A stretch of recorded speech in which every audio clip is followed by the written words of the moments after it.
नमस्कार साथियों, आज के इस वीडियो में हम आईपीआर कैसे भरें। तो साथियों, आईपीआर भरने की जो 2026 की जो प्रोसेस है वो सारी प्रोसेस आज के इस वीडियो में हम देखेंगे। तो साथियों, सबसे पहले गूगल के अंदर आपको एसएसओ आईडी को लॉगिन करना है। तो एसएसओ लिखने के पश्चात क्या आएगा, एसएसओ आईडी लॉगिन, और इस तरह का आइकन आपके सामने खुलेगा। जैसे ही आइकन खुलेगा तो आपको ऊपर वाले इसके ऊपर क्लिक कर देना है। जैसे आप इसके ऊपर क्लिक करोगे तो आपके सामने इस तरह का आइकन आ जाएगा। तो साथियों, इसको स्क्रॉल कर लेना है नीचे और यहाँ पे एसएसओ आईडी लॉगिन पर आपको जाना है। जैसे आप एसएसओ लॉगिन आईडी पे जाते हैं तो साथियों यहाँ पे आपको क्या करना है, अपनी एसएसओ आईडी इंदराज करनी है और यहाँ आपके पासवर्ड लिखना है और ये जो कैप्चा है इसको आपको यहाँ पे दर्ज कर देना है और साथियों लॉगिन ऑप्शन पे जाना है। जैसे आप इसको लॉगिन करते हैं तो आपके सामने इस तरह का आइकन एसएसओ आईडी के अंदर खुल जाएगा। तो साथियों, एसएसओ आईडी के अंदर आपको क्या करना है, राजकाज जो आईपीआर है उस वाले जो ऐप के अंदर आपको अपना जो आईपीआर है, अपनी जो प्रॉपर्टी है उसको दर्ज करनी है। तो साथियों, अगर ऊपर ही आपका आईपीआर अगर आ जाता है इस तरह का जो ऐप है तो कोई बात नहीं है। अगर नहीं आता है तो आप इधर सिटीजन ऐप से और इन ऐप की मदद से भी आप यहाँ पे उसको ढूंढ सकते हैं।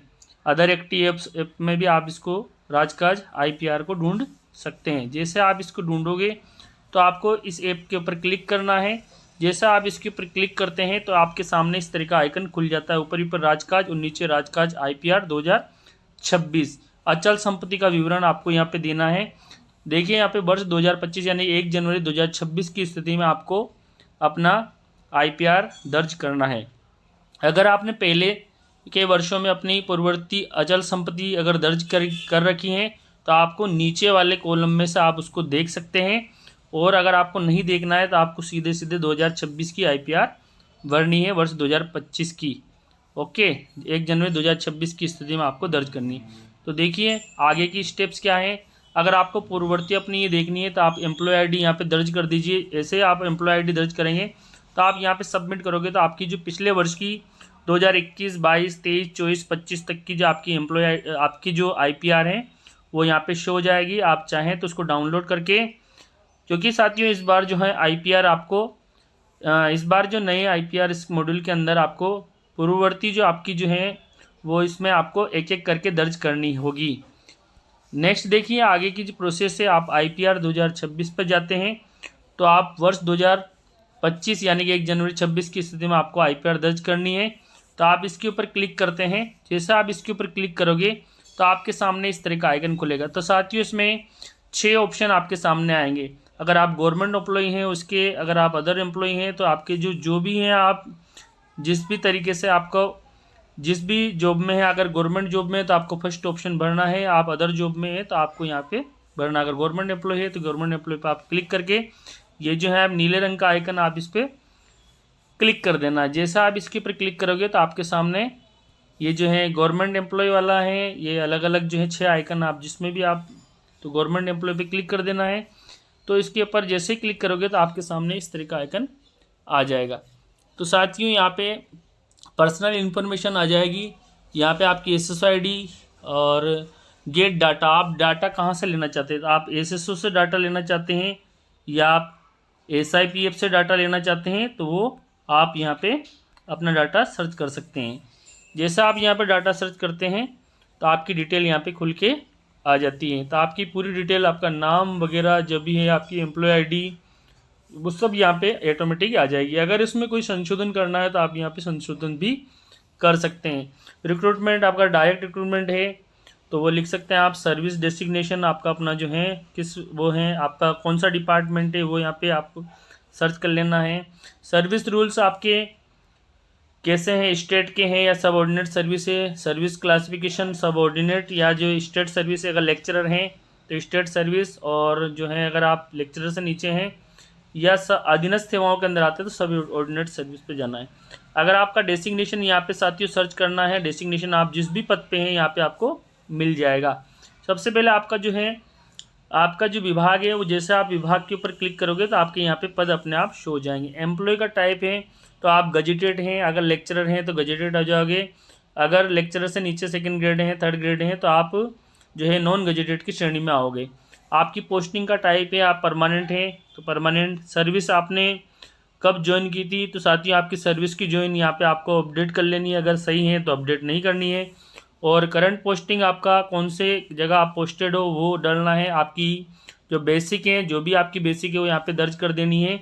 और आपके जो विद्यालय के आज आपके डीडीओ कोड हैं, आरएन वितरण जो है कोड है, वो आपको दर्ज कर लेना है। तो इस तरह के जो आपको एक एक डाटा यहाँ पे ध्यानपूर्वक इंदराज कर लेने। इसके पश्चात साथियों ज्वाइनिंग की टाइप हो जाएगी आपकी, सर्विस डेसिग्नेशन सर्विस कैटेगरी हो जाएगी, डिपार्टमेंट आपका यहाँ आ जाएगा, सर्विस रूल्स का नेम आ जाएगा आपका, और सर्विस क्लासिफिकेशन सब ऑर्डिनेट है या फिर राज्य सेवा का पद है, डेसिग्नेशन आपको यहाँ दर्ज कर लेनी है।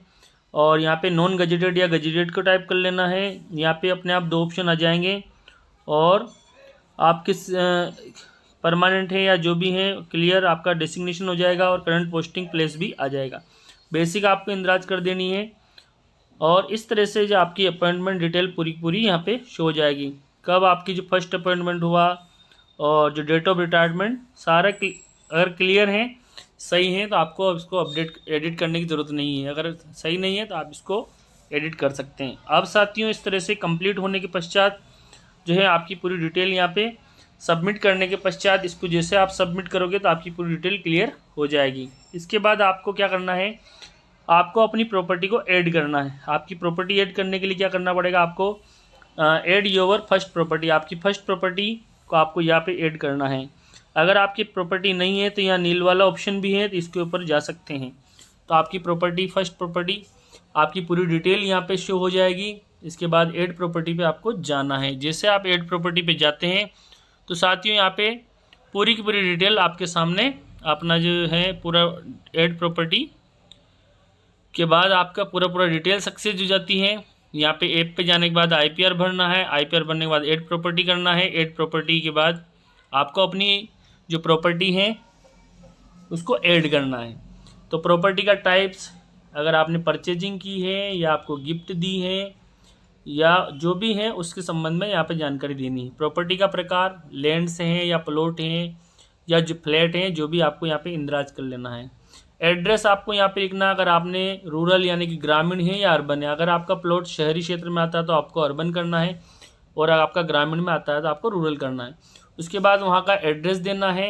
एड्रेस 2 में भी आप एड्रेस दे सकते हैं। यहाँ पे पिन कोड नंबर, आपकी प्रॉपर्टी लोकेशन और कंट्री, और साथ ही यहाँ पे पूरी डिटेल दर्ज कर लेनी है। जो जो स्टार हैं उनको आपको यहाँ पे भरना अनिवार्य होगा।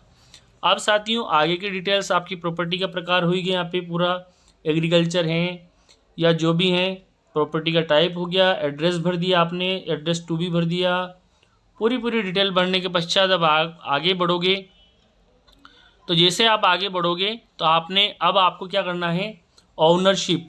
तो देखिए आपने खुद ने ली या फिर आपने जॉइंट में है, आपने खुद ने ली या आपके जॉइंट में है, तो जो भी, अगर जॉइंट खाता है, अगर आपकी 2 व्यक्ति के बीच में प्रॉपर्टी है तो जॉइंट लिख सकते हैं। तो इस तरह से आपको यहाँ पे अगर खुद ने ले रखी तो सेल्फ कर देना है। सेल्फ करोगे फिर आगे बढ़ोगे, फिर आपको क्या करना है, अपना डिस्ट्रिक्ट डालना है। सेल्फ कर दिया। इसके बाद साथियों यहाँ पे जो है किससे लिया आपने उसकी डिटेल लिखनी है, और कब ली उसकी पूरी डेट, मंथ और ईयर दर्ज कर देना है। उसका नाम लिखना है, किस पर्सन से लिया आपने, उसके कॉन्टेक्ट नंबर अगर आपके पास है तो दर्ज करना है। कॉन्टेक्ट नंबर यहाँ स्टार नहीं है तो आप चाहो तो इसको नहीं भी लिखें, लेकिन उसका नाम ज़रूरी है।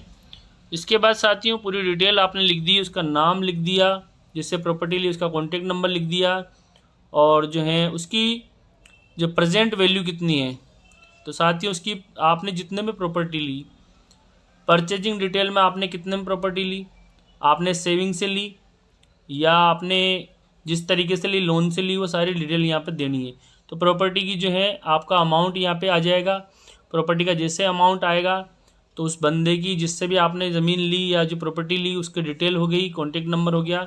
और आज वर्तमान में हो सकता है आपने 1 लाख का प्लॉट लिया, अगर आप आज उसकी 1.5 लाख की वैल्यू है तो वो यहाँ पे प्रेजेंट वैल्यू आपको दर्ज कर देनी है। और उससे अगर आपने एग्रीकल्चर लैंड ली है तो उससे आपको जो भी इनकम हो रही है वो यहाँ पे दर्ज कर देनी है, और इसके बाद आपको सेव बटन पर क्लिक कर देना है। तो आपकी जो पहली प्रॉपर्टी यहाँ पे इंदराज हो जाएगी।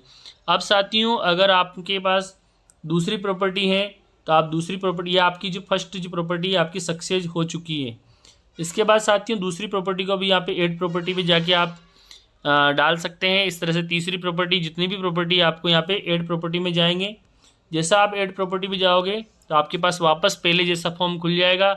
वापस आपको प्रॉपर्टी का टाइप देना है, वापस प्रॉपर्टी की जो डिटेल है पूरी एग्रीकल्चर है या जो फ्लैट है जो भी हैं रूरल अर्बन वो डिटेल लिखनी है, एड्रेस लिखना है और एड्रेस को क्लियर करने के बाद पिन कोड वगैरह दर्ज कर देना है। इस प्रकार से फिर बाद में वापस आपने कहाँ से ली, सेल्फ ली तो सेल्फ, जॉइंट में है तो जॉइंट जो भी हैं, उसके बाद जिससे जॉइंट में है तो उनकी रिलेशनशिप हो जाएगी, नाम हो जाएगा, कॉन्टेक्ट नंबर हो जाएगा और किससे ली आपने उसकी डिटेल आ जाएगी, कब ली वो सारी डिटेल यहाँ पे शो कर देनी आपको। इसके बाद साथियों आपकी जो है पूरी डिटेल यहाँ पे क्लियर सक्सेस हो जाएगी। तो इस तरह का आइकन आपके पास सामने हो जाएगा। और भी अगर आपकी प्रॉपर्टी है तो आपको क्या करना है, वापस से अपनी प्रॉपर्टी, तीसरी प्रॉपर्टी है तो उसको भी यहाँ पे भर देना, इंद्राज कर देना। तो इस तरह से आगे बढ़ते जाएंगे। अब आपके साथियों पूरी प्रॉपर्टी दर्ज हो चुकी है। अब देखिए आपकी पूरी प्रॉपर्टी यहाँ पे शो हो जाएगी, जितनी भी आपकी प्रॉपर्टी है, 2 प्रॉपर्टी 3 प्रॉपर्टी है जो भी है आपकी यहाँ पे शो हो जाएगी, उसकी वैल्यूएशन भी यहाँ ऊपर आ जाएगी। तो आपका जो है जितनी भी प्रॉपर्टी ऊपर यहाँ पे शो हो जाएगी। आपकी प्रॉपर्टी यहाँ पे फिलअप हो चुकी है। अब साथियों प्रॉपर्टी फिलअप होने के पश्चात पूरा डाटा आपका सेव हो जाएगा। हिस्ट्री में जाके आप इसको देख सकते हैं, यहाँ जाके भी आप अपना डाटा चेक कर सकते हैं। जैसे आप यहाँ जाएंगे साथियों, ये जो 3 डॉट वाले पे क्लिक करोगे, 3 डॉट वाले पे क्लिक करके आप अपनी जो प्रॉपर्टी है इसकी प्रिंट आउट ले सकते हैं या PDF सेव कर सकते हैं। तो यहाँ पे जैसे हम जाएंगे तो यहाँ पे हिस्ट्री देख सकते हैं, PDF डाउनलोड कर सकते हैं, डिटेल देख सकते हैं। जैसे आपकी 25-26 की प्रॉपर्टी यहाँ पे शो हो जाती हैं तो आप इसको PDF में डाउनलोड कर सकते हैं हिस्ट्री में जाके। तो साथियों जैसे आप PDF में जाओगे तो PDF इस तरह की आपके पास डाउनलोड हो जाएगी। इसको आप अपने डेस्कटॉप में सेव कर सकते हैं और जब भी आप इसकी प्रिंट आउट लेना चाहो, सेव करने के पश्चात इसकी प्रिंट आउट ले सकते हैं। तो इस तरह से आसान तरीके से आप IPR 2026 जो हैं वो आप आसानी से खुद अपने डेस्कटॉप से या मोबाइल से आप भर सकते हैं। Thank you. आई होप एक आपके डाउट क्लियर हो गए होंगे कि किस तरह से अपन अपनी IPR 2026 भर सकते हैं। Thank you.